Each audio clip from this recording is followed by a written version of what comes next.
Hello, my dear friends. Hello, my dear listeners. How are we all? We hope that we are doing our best to serve our duties with utmost love and honesty. And in this sadhana, we are going to be successful with the blessings of our parents, with the blessings of our Guru, and as per the will of Almighty. So, let's proceed in our journey through the life of our master Sri Ramakrishna Paramahansa Dev, and today we are going to start a new chapter under the heading Pran Krishna Adhar Tarak of Belghuria and Vaikuntha. So let's start. Pranakrishna Mukherjee, or if I pronounce in a Bengali way, then Prankrishna Mukherjee came of a distinguished family in the 24 Parganas and lived in Calcutta. He was in charge of Messrs. Mackenzie Lilas Exchange. Though a householder, he took a great interest in Vedanta and was a sincere devotee of Sri Ramakrishna, whom he visited as often as he could. Sri Ramakrishna loved him greatly, and once, April 1882, went to his house with his devotees and celebrated a festival there. Owing to his corpulence, the master would sometimes refer to him as the fat Brahman. On January 1st, 1883, Pranakrishna came to Dakshineshwar and took his seat near the master on the floor. Rakhal, Narendra, and Mahendra were also present. There was a small basket of sweets at hand, from which Sri Ramakrishna took a little and remarked, smiling to Pranakrishna, "You see, as I take the name of the mother, I am getting all these things to eat, but she does not give paltry things. She gives immortal assets, knowledge, love, discrimination, renunciation."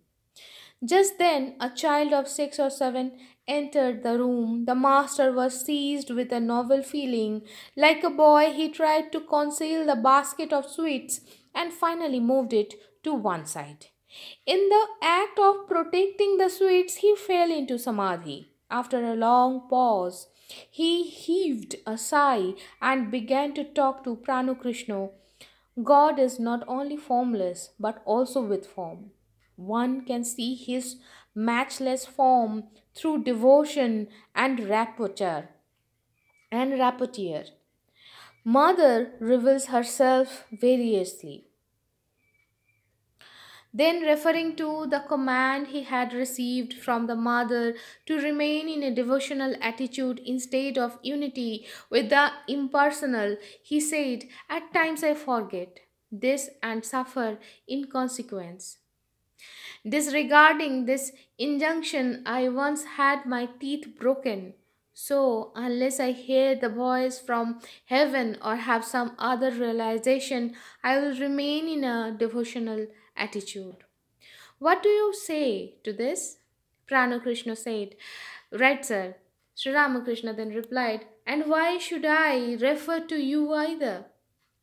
Within this form," meaning to himself, "there is someone who is manipulating me in this way. Sometimes I used to have divine consciousness induced in me, and I could not rest until I worship myself. I am the instrument, and he is the operator. Formerly, I used to see divine forms with the naked eye, as I am seeing you. Now I see them in a state of trance." The master sat on his bedstead, filled with divine emotion, watching Rakhal. His hair stood on end, and he fell into samadhi. A little while after, he came back to his normal state, and in the course of conversation said to Pranakrishna and Mohendro, "Many people talk glibly about the highest knowledge, But in their everyday lives, they are satisfied with the things of the lower plane. The nearer you come to God, the more peace you will have. Peace, peace, ineffable peace. The nearer you are to the Ganges, the more you feel its coolness, and after a bath, you are still more refreshed. You can't realize Him if you have the least bit of attachment in you. A thread which ever so few ragged fibers won't pass through the eye of a needle. Another day, 5th April 1884, in the course of conversation, the master spoke of his own condition. Now I find a change in Now I find a change is coming over me. Long ago, Vaishnav Charan told me that when I would see God in man, I would have perfection in knowledge. Now I see it is he who moves in so many forms, sometimes as a pious man, sometimes as a hypocrite, and again as a wicked man. Hence I say, Narayana in the pious man, Narayana in the hypocrite, Narayana in the wicked and lustful. So, my dear friends, today I am stopping here. So, let's proceed with the Bangla Anubad. I hope you will forgive me for um, for mispronunciation. I hope that one day you will hear proper pronunciation from me. I am trying, and still I am learning with you all.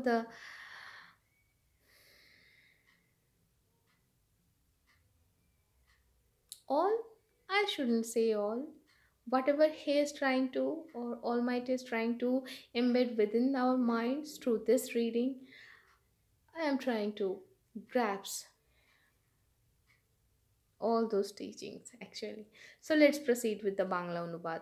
Prankrishna অধর তারক বেলঘরিয়ার, প্রাণকৃষ্ণ অধর এবং তারক আর বৈকুণ্ঠ, এইটা হলো নতুন একটা অধ্যায়, যে অধ্যায়ের মধ্যে দিয়ে আমরা আরও কিছু মণিমুক্ত জেনে নেব শ্রীরামকৃষ্ণের জীবনের, যা থেকে আমরা যে মণিমুক্তগুলি আমাদের জন্য সত্যি কথা বলতে কি সেই নির্দেশিকা নির্দেশিকা বা নির্দেশিকার মতোই কাজ করবে, যাতে আমরা আমাদের জীবনকে আরও একটু সুগঠিতভাবে তৈরি করতে পারি, আরও যাতে একটু এগিয়ে যাই নিজেকে জানার এই যে যাত্রা আমরা শুরু করেছি সেই যাত্রায়। তাহলে আসুন শুরু করি। তো প্রাণকৃষ্ণ মুখার্জি খুব একটি ভালো পরিবার থেকে এসেছিলেন, যেটা 24 পরগনা, এখানে লেখা নেই দক্ষিণ 24 পরগনা না উত্তর 24 পরগনা, যাই হোক 24 পরগনা জেলার একটি খুবই বনেদি বলা যায় বা খুব ভালো একটি পরিবার থেকে তিনি এসেছিলেন। তিনি চাকরি করতেন মেসার্স ম্যাকেনজি লাইলার্স এক্সচেঞ্জে, আর তিনি গৃহী ছিলেন, কিন্তু কিন্তু তিনি বেদান্তের প্রতি খুবই তার কি বলবো অনুসন্ধিৎসা বলা বা তার আগ্রহ ছিল, এবং তিনি খুবই একজন ভক্ত, মানে তিনি একজন ভক্ত ছিলেন শ্রীরামকৃষ্ণদেবের, খুব পরম ভক্ত বলা যায়, হ্যাঁ পরম ভক্ত বলা যায়। আর যত দিন পারতেন, মানে যতবার পারতেন তিনি আসতেন রামকৃষ্ণের কাছে, ঠাকুরের কাছে আসতেন।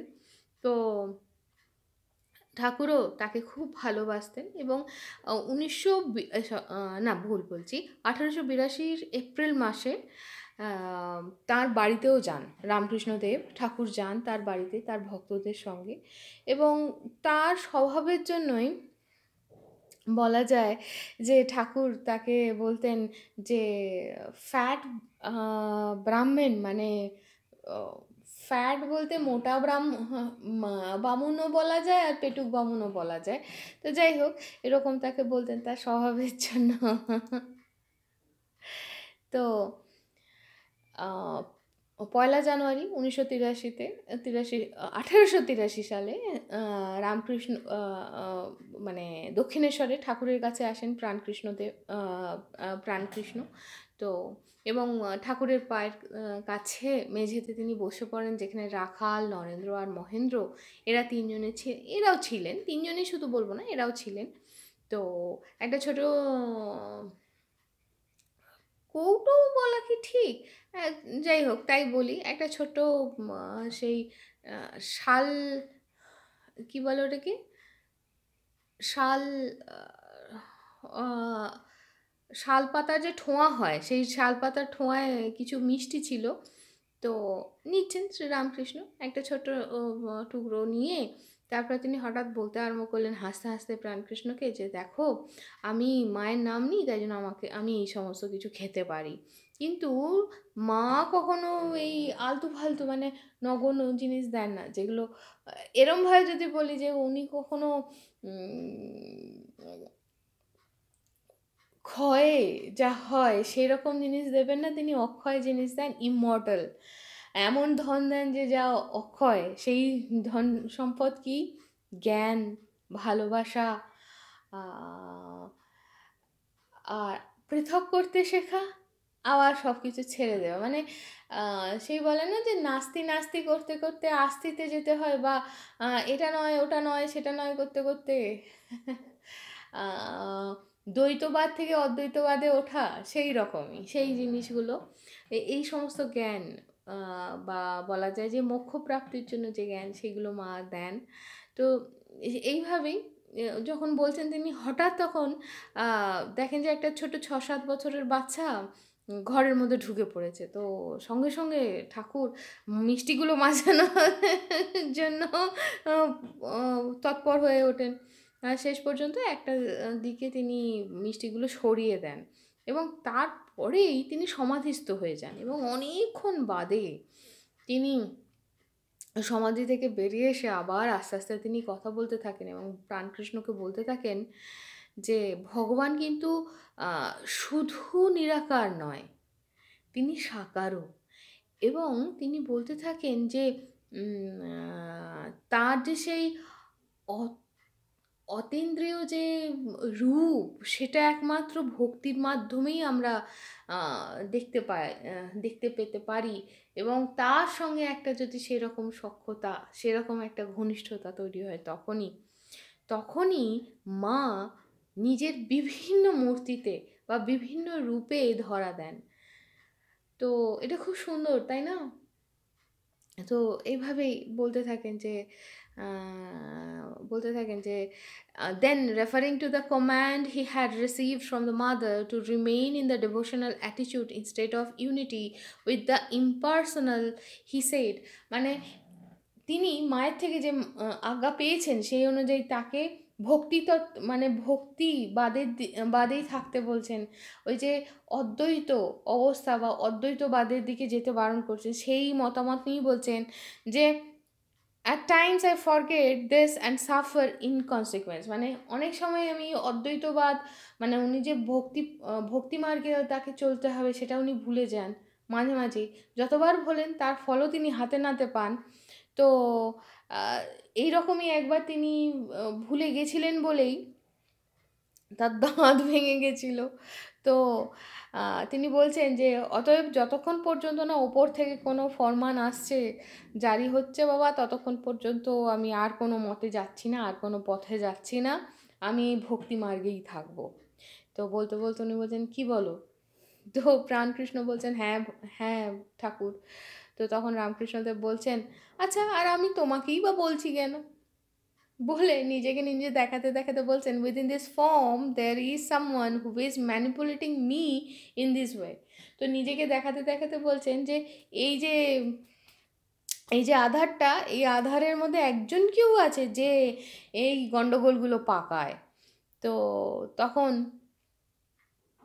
বলছেন যে কোনো কোনো সময় আধ্যাত্মিক চেতনায় উদ্ভাসিত হয়ে যান তিনি, এবং যতক্ষণ না তিনি যতক্ষণ না তিনি যতক্ষণ না তিনি পুজো করবেন নিজেকে, ততক্ষণ পর্যন্ত তিনি থামতে পারেন না। এবং তখন বলছেন সেই যে আছে সে কে আর আমি কে? তখন বলছেন যে আমি হলাম যন্ত্র আর তিনি হলেন যন্ত্রী। I am the instrument and he is the operator. সেই হি যে ভেতরে আছে, জানে না কে আছে, কিন্তু সেই গণ্ডগোলগুলো, ঘোঁটগুলো পাকায়।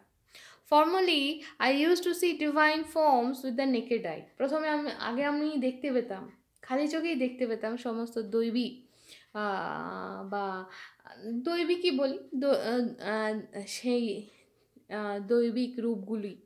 কিন্তু এখন তিনি, নাও I C them in a state of trans, এখন তিনি একটা ওই সমাধিস্থ অবস্থায়, সেই অবস্থায় দেখতে পান। এখানে হয়তো আমি হয়তো ভুল বুঝছি, কিন্তু আমার যেটা মনে হয়েছে ওই যে মা ঠাকুরানী বলে দিয়েছেন যে না বাবা তুমি ভক্তি মার্গে থাকো, সব কিছুই আলাদা আলাদা থেকে তুমি একটা রূপে ভক্তি করছো, সেই মার্গেই থাকো, তুমি সব কিছুতে সবাই মানে অদ্বৈতবাদে যেও না, হয়তো সেই কথা প্রসঙ্গে তিনি বলছেন যে তাই জন্য তাকে এখন সমাধি মানে একটা অন্য জগতে চলে যেতে হয়, তবে তিনি দেখতে পান, নয়তো আগে সবাইকেই তিনি দেখতে পেতেন ওই দৈবিক রূপ দেখে। So, the master sat on his bedstead, filled with divine emotion, watching Rakhal. His hair stood on end, and he fell into samadhi.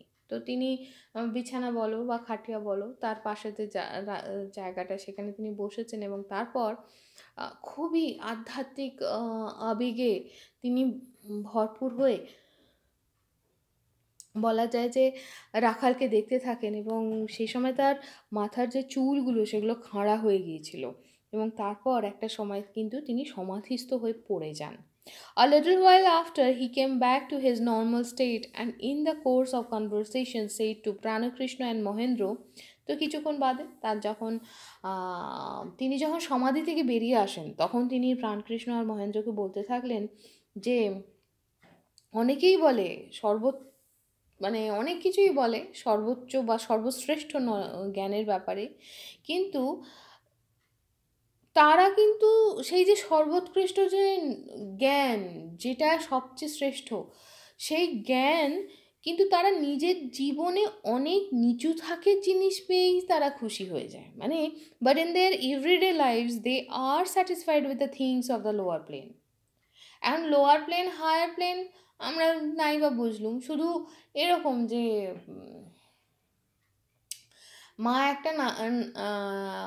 মা একটা নকুলদানা দিল, যদিও আমাদের মতো বাচ্চাদের সত্যি সত্যি বলি নকুলদানাই অনেক, তো মা সেই ছোট্ট ছোট্ট হাতে একটা নকুলদানা, ডান হাতে একটা নকুলদানা আর বাঁ হাতে একটা নকুলদানা দিয়ে দিয়েছিল, আর আমি তাতে কি আনন্দ, ভুলেই গেলাম যে মায়ের রান্নাঘরে 4টি নাড়ু রয়েছে। জানি না কেন হঠাৎ মনে হলো, তো এটাই আমার মনে হলো যে হোয়াট আই থট, মানে আমার যেটা মনে হলো যে আরেকটু যদি মানে একটু মাকে যদি আরেকটু জ্বালাতাম, তাহলে নকুলদানার জায়গায় নাড়ুগুলো পাওয়া যেত। আর যদিও জানি নাড়ু খুব ভালো, নাড়ু নিয়ে এক পাতা রচনা লেখাই যায়, সেই অবস্থায় হয় অনেকেই বলে সর্বশ্রেষ্ঠ জ্ঞান কি তা নিয়ে অনেক কিছু ঢাক ঢোল পেটায়, কিন্তু শেষ পর্যন্ত জীবনে যখন চলতে থাকে তখন সেই নকুলদানাতে গিয়ে আটকায়। আচ্ছা, তা আগে এগোই আমরা। The nearer you come to God, the more peace you will have. Peace, peace, ineffable peace, মানে যত ভগবানের দিকে আমরা এগোতে থাকি ততই আমাদের মন শান্ত হয় এবং আমরা শান্তির রাজ্যে বিরাজমান হই। শান্তি, শান্তি এমন একটা, যাকে কাটা যায় না, মানে যার কোনো যেটা কোনোভাবেই দূরীভূত হতে পারে না, এরকম একটা নিরবিচ্ছিন্ন পরম শান্তিময় অবস্থা। The nearer you are to the Ganges, the more you feel its coolness, and after a bath, you are still more refreshed. মানে এখানে বলছে যে যত আমরা গঙ্গার ধারে যেতে থাকি, গঙ্গা নদীর দিকে, হ্যাঁ আমি গঙ্গার পাড়ের মেয়ে, তো অবশ্যই এই কথাগুলো খুব আমার জন্য কি বলবো, খুব আত্মিক, অ্যাকচুয়ালি খুব আপন। তো যত আমরা গঙ্গার দিকে এগোতে থাকি তত ধীরে ধীরে আমাদের ঠান্ডা লাগতে থাকে, গঙ্গার শীতল বাতাস। তো যখন আমরা গঙ্গায় নেয়ে উঠি তখন নেয়ে ওঠা না, হ্যাঁ, যখন আমরা স্নান করে উঠি তখন আমরা আরও সুন্দর করে আমাদের শান্তি আসে, আমরা আরও উজ্জীবিত হই। তো you can't realise him if you have the least bit of attachment in you. তো সেই প্রসঙ্গে বলছেন যে ভগবানকে পেতে যত আমরা ভগবানের দিকে এগোতে থাকি তত আমরা শান্ত হতে থাকি। এবং সেই প্রসঙ্গে বলছেন যে আমরা কখনোই তাকে জানতে পারি না যদি আমাদের মধ্যে বিন্দুমাত্র আর কিছুর দিকে টান থাকে। যেমন আমরা একটা খুব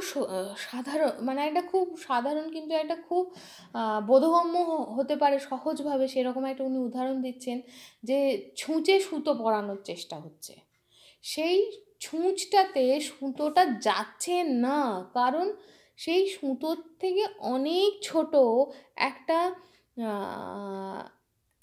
কি বলবো ফাইবার, একটা ছোট্ট ফাইবার তাতে রয়ে গেছে, তুলোর ধরুন একটা ছোট্ট কোষ, একটা ছোট্ট তুলোর একটা তন্তু ফাইবারের বাংলা হলো তন্তু, একটা তন্তু রয়ে গেছে, সেই তন্তুটা বারবার আটকাচ্ছে, যার ফলে একটা তন্তু আমি যদি এরমভাবে বলি, একটা সুতোর ডায়ামিটার হয় অন অ্যান অ্যাভারেজ, একটা ডায়ামিটার হয়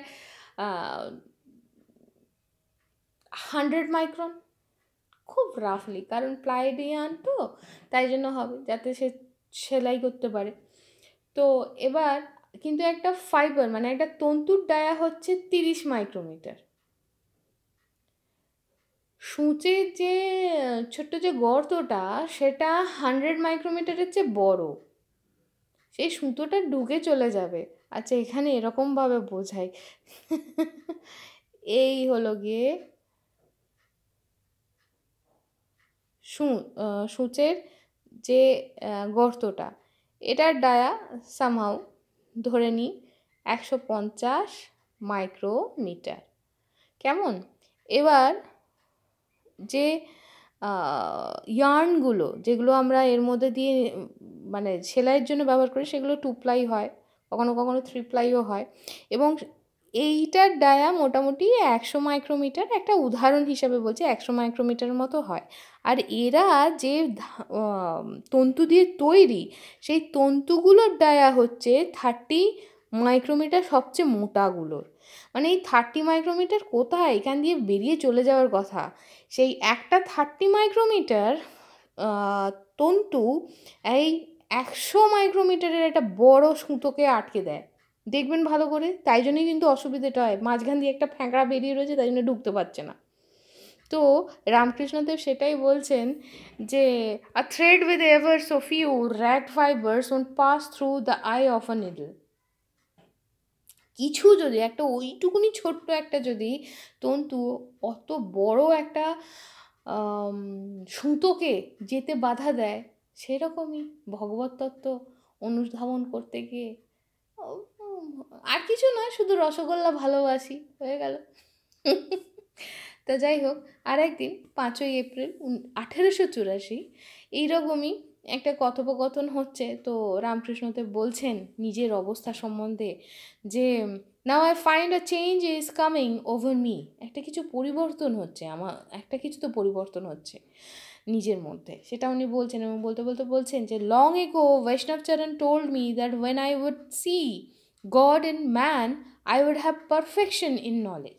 তিনি বলেছিলেন যে বৈষ্ণবচরণ বলেছিলেন যে যখন তুমি মানুষের মধ্যে ভগবানকে দেখতে আরম্ভ করবে তখন বুঝবে যে তোমার জ্ঞান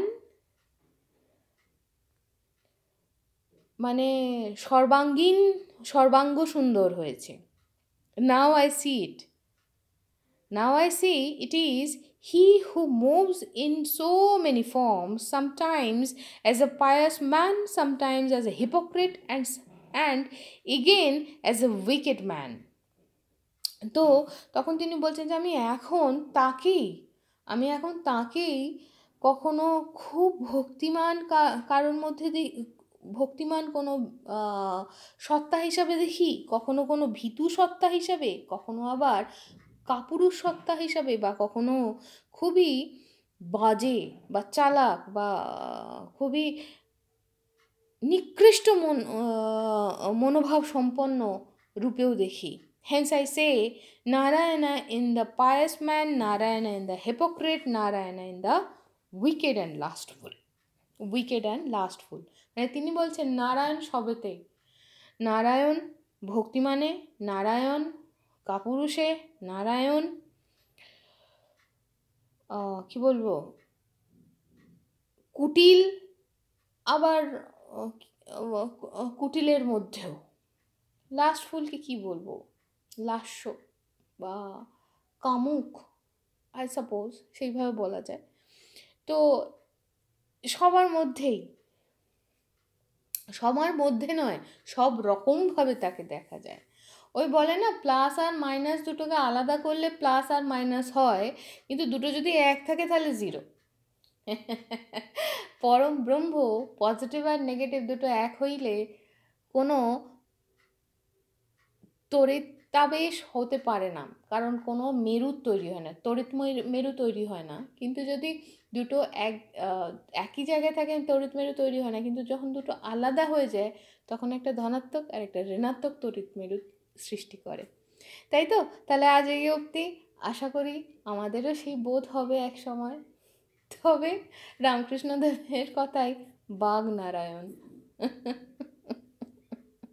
তাহলে আজ আসি, সকলে ভালো থেকো।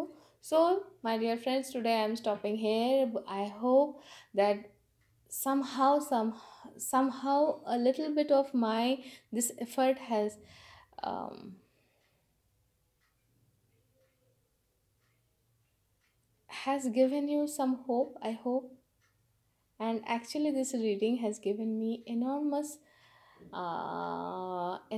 blessings, that I got this opportunity to serve you all with this little reading. So be happy, be jolly, and keep praying. Shubhaya Bhavatu.